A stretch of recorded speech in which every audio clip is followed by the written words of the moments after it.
Hi viewers, ஏலக்கிழங்கு புட்டு எப்படி செய்யலாம் பார்க்கலாமா? அதுக்கு அடுப்பில் ஒரு பொருள் கஞ்சிட்டு வச்சுக்கோங்க. அது நல்லா ஹீட் ஆகட்டும். அதுக்கப்புறம் ஆயில் ஆட் பண்ணிக்கோங்க.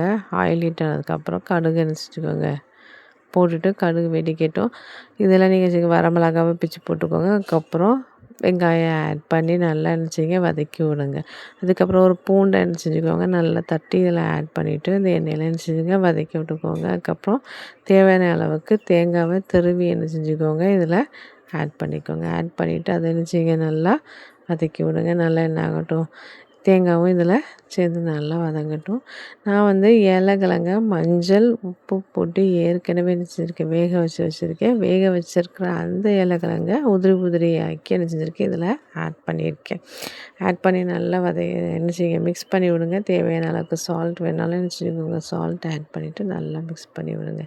நல்லா மிக்ஸ் பண்ணி விட்டு டேஸ்ட் பண்ணி பார்த்தீங்கன்னா சூப்பரான ஏலக்கிழங்கு புட்டு ரெடி. வீட்டில் கண்டிப்பாக ட்ரை பண்ணி பாருங்கள். ட்ரை பண்ணி பார்த்துட்டு எப்படி வந்திருக்குங்கிறத கமெண்ட் பண்ணிடுங்க, ஷேர் பண்ணுங்கள், லைக் பண்ணிடுங்க, சப்ஸ்கிரைப் பண்ணிடுங்க. தேங்க்யூ.